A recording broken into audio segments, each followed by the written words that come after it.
Hello दोस्तों, अभी मैं आप लोगों को बिहार बोर्ड 12th एग्ज़ाम के लिए इकोनॉमिक्स का बहुत ही महत्वपूर्ण सवाल बताऊंगा। और आगे भी मैं आप लोगों को सभी चैप्टर का, सभी सब्जेक्ट का चैप्टर वाइज ऑब्जेक्टिव बताता रहूँगा, जो कि बिहार बोर्ड की दृष्टि से बहुत ही महत्वपूर्ण होने वाला है। तो चलिए हम लोग वीडियो को स्टार्ट करते हैं। तो पहला सवाल की ओर चलते हैं। इकोनॉमिक्स में आज मैं आप लोगों को बताऊँगा, आज नहीं, लगभग जब तक इकोनॉमिक्स का सारा चैप्टर खत्म नहीं हो जाता है तब तक ऑब्जेक्टिव आप लोग को बताऊँगा।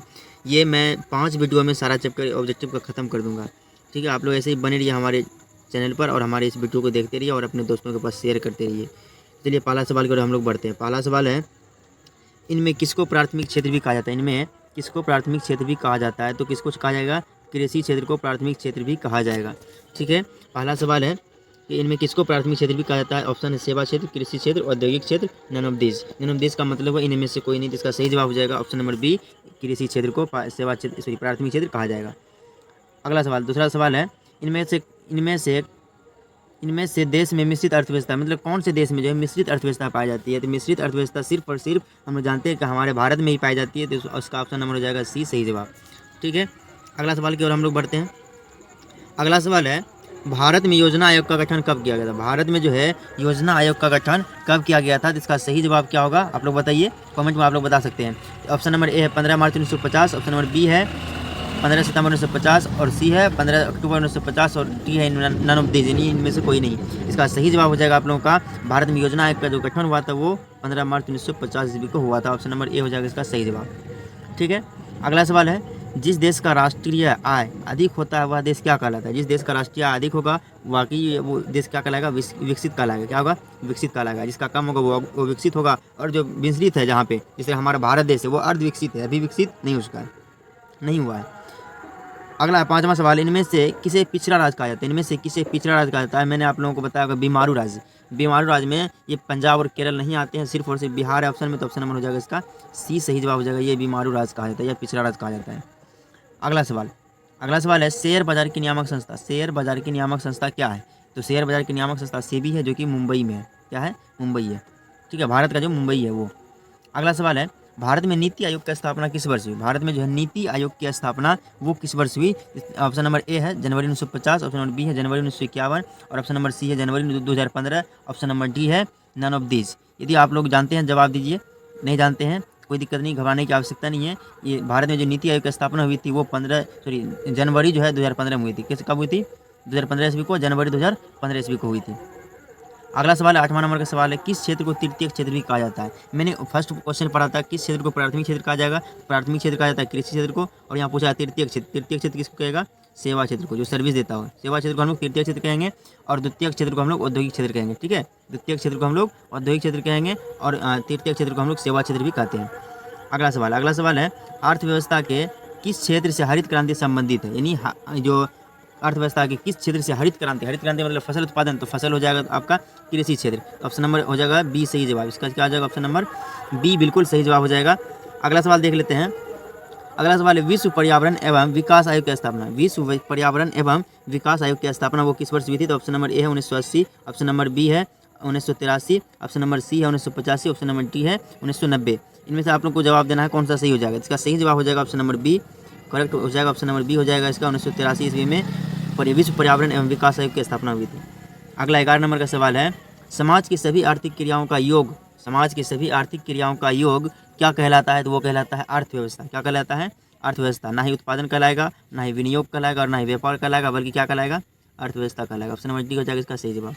ठीक है, अगला सवाल देख लेते हैं। 12 नंबर का सवाल है, आर्थिक क्रियाओं का उद्देश्य क्या होता है? आर्थिक क्रियाओं का उद्देश्य सभी का एक ही होता है, जीविकोपार्जन। ठीक है, आर्थिक धन रुपया पैसा कमा के अपना जीविका किसी तरह से चलाना है अच्छे तरीके से। ठीक है, तो ऑप्शन नंबर हो जाएगा ए, बल्कि मनोरंजन नहीं होगा, ये मनोरंजन गलत है। ऑप्शन नंबर ए और बी ये दोनों नहीं होगा, बल्कि ए सिर्फ हो जाएगा। अगला क्या है? ऑपरेशन फ्लड क्या है? ऑपरेशन फ्लड क्या है? यानी 13 नंबर में पूछ रहा है, ऑपरेशन फ्लड जो है वो एक डेयरी विकास है। क्या है? एक डेयरी विकास। कितना बच्चे बाढ़ नियंत्रण पढ़ते हैं, बल्कि वो गलत है। इसका सही जवाब हो जाएगा ऑप्शन नंबर बी, डेयरी विकास। ठीक है, अगला सवाल देखते हैं। अगला सवाल है 14 नंबर का, मानव विकास सूचकांक में सर्वोच्च स्थान किस देश का है? मानव विकास सूचकांक में सर्वोच्च स्थान किस देश का है? ना तो ऑस्ट्रेलिया का है और ना ही चीन का है और ना ही जर्मनी का है, बल्कि किसका है? नॉर्वे का, यानी ऑप्शन नंबर डी हो जाएगा इसका सही जवाब। ठीक है, अगला सवाल है, किसने कहा था बिहार के विकास के बिना भारत का विकास संभव नहीं है? ये तो आप सभी कोई जानते होंगे। ये जो कहा था ये डॉक्टर APJ अब्दुल कलाम जी ने कहा था। किसने कहा था? डॉक्टर APJ अब्दुल कलाम जी ने कहा था। उम्मीद करते हैं आप लोग को ये समझ में आया होगा।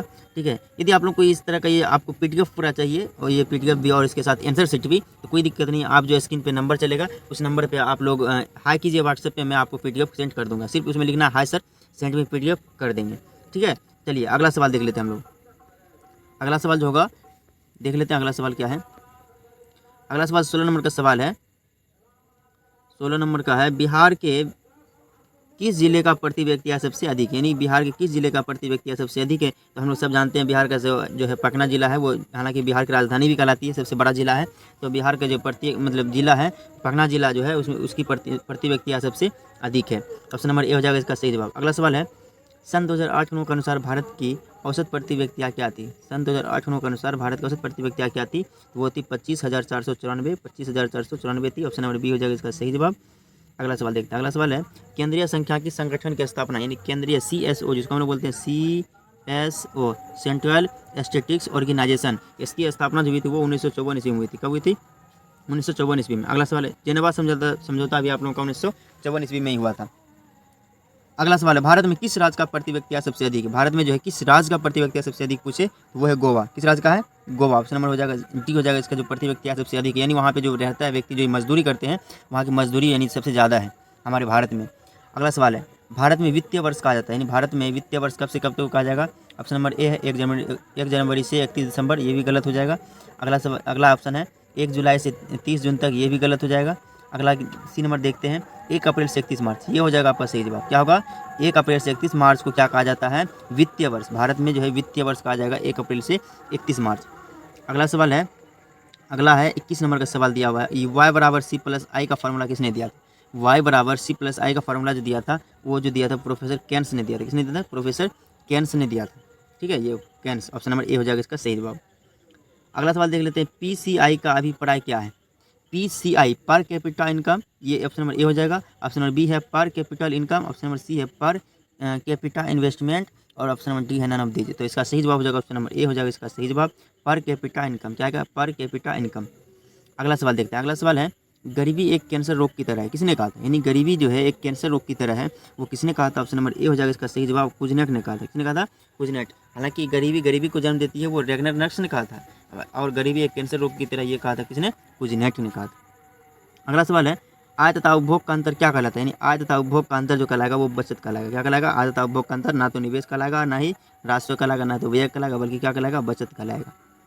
अगला सवाल सबसे इंपॉर्टेंट ये भी है, poverty and un-British rule in India. हालांकि इसमें जितना भी बताएंगे आप लोगों को वो सभी इंपॉर्टेंट बताएंगे। हालांकि कोई मतलब कभी ना कभी वो क्वेश्चन पूछा हुआ या आप लोगों को बताएंगे। ठीक है, जो क्वेश्चन को एक बार भी नहीं पूछा इसमें आपको इन्वॉल्व नहीं किया जाएगा। ठीक है, इंक्लूड कर देंगे बाद में यदि टाइम बचेगा तो। हालांकि अभी जो पूछा हुआ क्वेश्चन है सिर्फ उसी को मैं आप लोग को पढ़ाऊंगा सभी सब्जेक्ट का। 25 नंबर का, poverty and un-British rule in India पुस्तक किसने लिखी? दादा भाई नौरोजी ने लिखी। किसने लिखी? दादा भाई नौरोजी ने लिखी थी, और इन्होंने ही भारत में सर्वप्रथम आय की गणना का अनुमान लगाया था, पता लगाया था। अगला सवाल 26 नंबर का, किसने कहा था गरीबी को जन्म देती है? मैंने अभी जस्ट बताया था गरीबी को जन्म देती है, वो कहा था रेगनर नक्स, और गरीबी एक कैंसर रोग की तरह है वो कहा था किसने? कुजनेट ने कहा था। ठीक है, अगला सवाल है 27 नंबर का, मात्र सिर्फ और सिर्फ आप लोगों को 30 क्वेश्चन कराया जाएगा, प्रत्येक दिन 30 क्वेश्चन। आप लोग बने रहिए इसी वीडियो में। बिहार की आय में सर्वाधिक योगदान किस क्षेत्र का है? तो किस क्षेत्र का है? हालांकि भारत में एक कृषि प्रधान देश है और बिहार भी एक कृषि प्रधान राज्य है, तो हालांकि कृषि क्षेत्र का योगदान सबसे अधिक होता है बिहार की आय में। तो इसका सही जवाब हो जाएगा ऑप्शन नंबर ए हो जाएगा कृषि क्षेत्र का।